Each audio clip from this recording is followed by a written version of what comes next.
बच्चों जय श्री राम। मैं श्री चंद्र त्रिपाठी सरस्वती क्लासेस की ऑनलाइन कक्षा में आपका बहुत बहुत स्वागत करता हूँ। बच्चों, आज मैं कक्षा 12 के वीडियो के साथ उपस्थित हूँ। संस्कृत दिग्दर्शिका के संस्कृत भाषायाः महत्व का अंतिम पैराग्राफ। एक पैराग्राफ ऊपर हो चुका है, दूसरा पैराग्राफ आज हम लोग पढ़ेंगे। पढ़ने से पहले वाचन बहुत आवश्यक है, चाहे हिंदी का हो या संस्कृत का हो। जितना बढ़िया वाचन आप करेंगे वह भाषा उतनी ही अच्छी होगी आपकी। आइए शुरू करते हैं, वाचन शुरू करते हैं।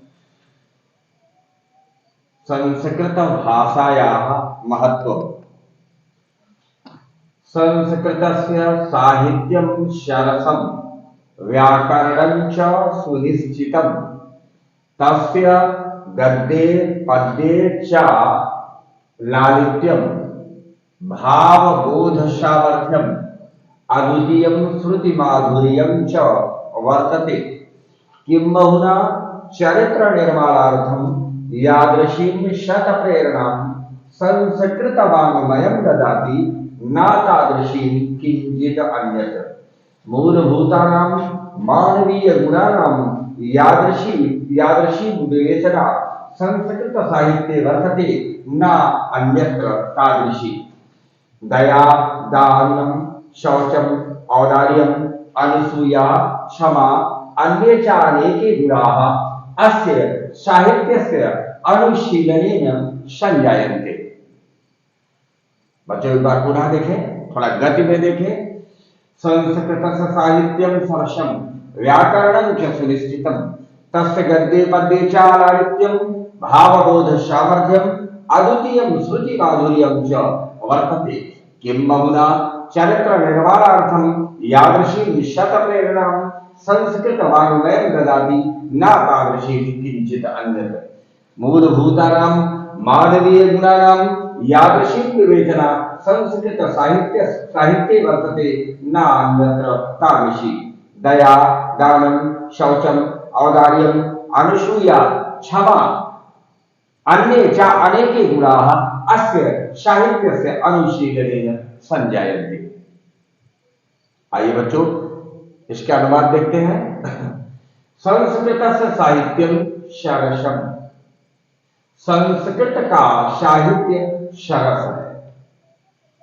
चार इधर ले लें, व्याकरणम सुनिश्चितम, और व्याकरण सुनिश्चित है। संस्कृत का साहित्य सरस है और व्याकरण सुनिश्चित है। संस्कृत का साहित्य सरस और व्याकरण सुनिश्चित है, ऐसा है।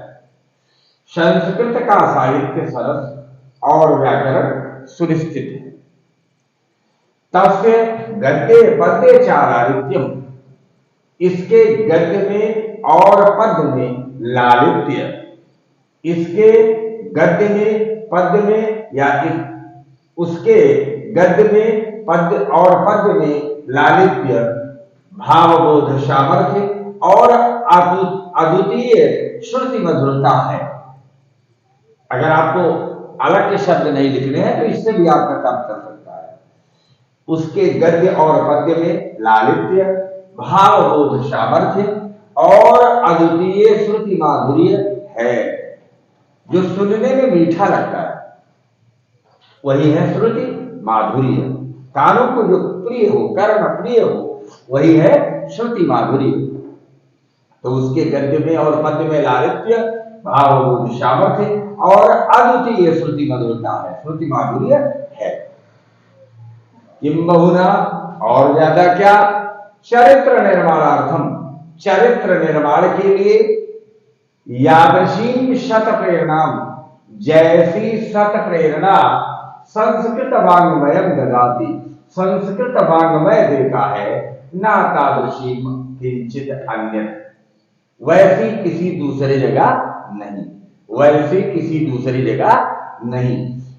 और ज्यादा क्या, चरित्र निर्माण के लिए जैसी शत प्रेरणा संस्कृत वाङ्मय देता है, वैसी कहीं दूसरी जगह नहीं मिलती है, ऐसा कह सकते हैं। और ज्यादा क्या, चरित्र निर्माण के लिए जैसी सत प्रेरणा,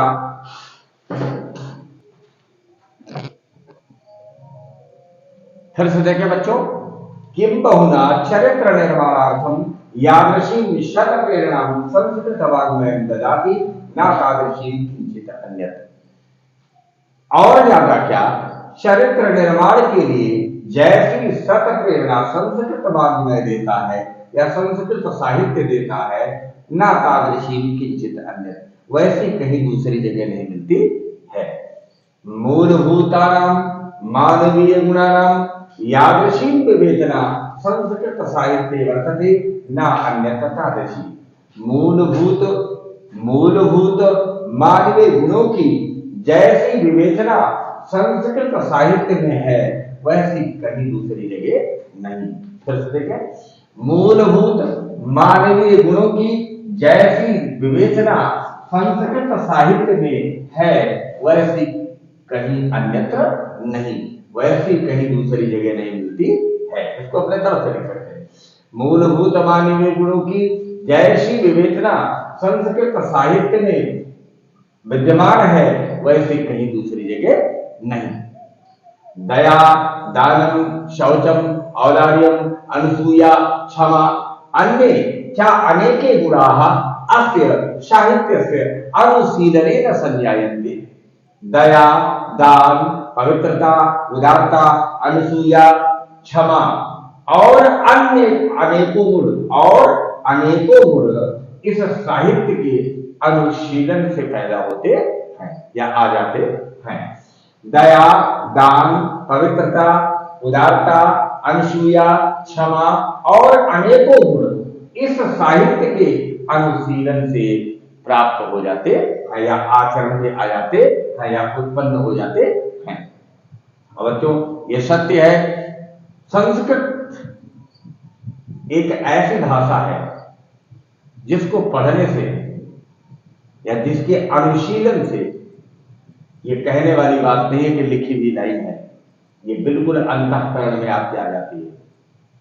और तो यहां तक मानते हैं, जिसने संस्कृत पढ़ी है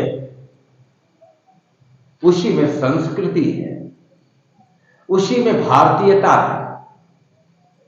जिसने अंग्रेजी पढ़ी है केवल, यदि मैं भी इंग्लिश का स्कॉलर हूं, मैं किसी भाषा की निंदा नहीं कर रहा, लेकिन मेरा मतलब इतना जरूर है, पहले अपनी मां को देखना है, पहले मां को प्रणाम कर ले, फिर दूसरी को देखेंगे।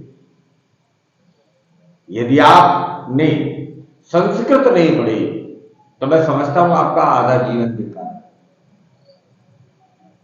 इसलिए आप सबसे मेरी विनम्र प्रार्थना है, सब भाषा पढ़े, मुझे कोई ऐतराज नहीं, लेकिन संस्कृत जरूर पढ़ें, इतना जरूर कहना चाहूंगा। क्योंकि जहां संस्कृत है, मैं मानता हूं वही संस्कृति है। आज हमारे समाज में अंग्रेजियत हावी हो रही, पाश्चात्य कल्चर हम लोगों में समावेश हो रहा है। क्यों, क्या कारण है? हम अंग्रेज की औलाद तो है नहीं, फिर अंग्रेजियत कैसे आ रही है? निसंदेह कुछ देख करके और कुछ सुन करके हम लोग इसे अपने अंदर लाना। लेकिन बच्चों, याद रखना, संस्कृत हमारी माता है और बिना मां का सम्मान किए दुनिया की किसी भी मां का सम्मान कर लो, अधूरा ही रहता है। इसलिए आप संस्कृत जरूर पढ़ें, अपने बच्चों को भी आने वाली पीढ़ियों में आप पढ़ाएं, क्योंकि जहां संस्कृत है वही संस्कृति है। अगर मर्यादा पुरुषोत्तम प्रभु श्री राम के आचरण को पढ़ना है तो संस्कृत पढ़नी है। अगर आपको दया चाहिए तो संस्कृत पढ़नी है। दानशीलता के दृष्टांत चाहिए, तब आपको संस्कृत पढ़नी है। किस किस मानवीय गुणों की मैं चर्चा करूं, ये संस्कृत साहित्य के अनुशीलन से स्वतः मिल जाते हैं। इसको पाने के लिए कोई प्रयत्न नहीं करना पड़ता। इसलिए मैं आपसे कह रहा हूं, यद्यपि ऐसा लोग मानते हैं और ऐसा देखा भी जा रहा है कि संस्कृत के अभिधि कम है, लोग संस्कृत को लाइक नहीं करते।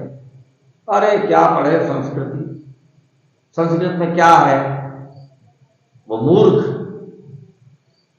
हमारे वेद किस भाषा में? संस्कृत। हमारी रामायण किस भाषा में? संस्कृत में। हमारी गीता किस भाषा में? संस्कृत में। हमारे पुराण किस भाषा में? संस्कृत में। हमारी संस्कृति ही संस्कृत में है।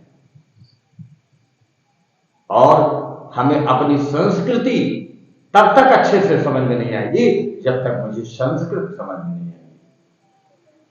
मैं ये नहीं कह रहा हूं कि आप बिल्कुल व्याकरणाचार्य बन जाइए, लेकिन इतना भी कम ना हो कि अर्थ ना समझ पाए। मेरा लगाव होना चाहिए। हम लोगों की तो जिंदगी में समाहित है संस्कृत और हिंदी, इसके बगैर तो जीवन सूना है। बच्चों, आज के दिन बस इतना ही। कल मैं पुनः एक नई वीडियो के साथ आपके सम्मुख उपस्थित होगा। जय सीताराम, जय जय श्री राम।